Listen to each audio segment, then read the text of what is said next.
Hey everyone, today I'm going to show you how to enable two-step verification on Uber to add an extra layer of security to your account. Without any further ado, let's get started. First, open the Uber app on your phone. Once you're in, look down at the bottom of your screen and tap on Account. This takes you into your account settings where you can manage all your personal information and security preferences.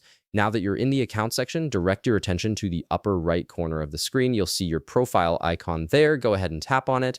This opens up additional account options that aren't immediately visible from the main account page.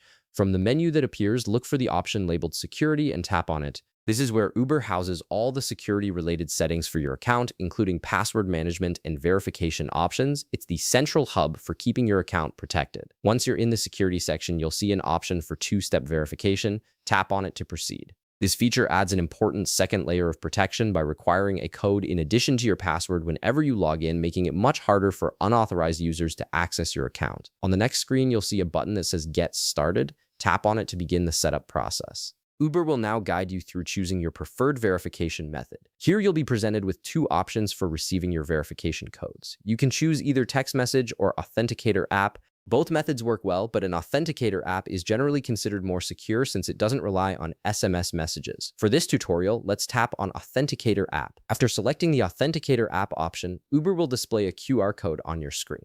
At this point, you'll need to have an Authenticator app already installed on your phone, such as Google Authenticator, Microsoft Authenticator, or Authy.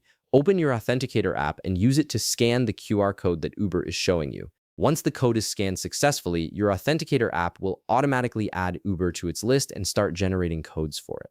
After scanning, tap Next to continue. Now, your Authenticator app will display a 6-digit code that refreshes every 30 seconds. Look at this code and enter it into the field Uber is showing you. Make sure you enter all 6 digits correctly before the code expires and refreshes. Once you've entered the code, tap Next, and that's it. Your two-step verification is now enabled on Uber, and your account has that extra layer of security protecting it. From now on, whenever you log in, you'll need both your password and a code from your Authenticator app. If this video helped you out, be sure to leave a like, subscribe, and I'll see you in the next one.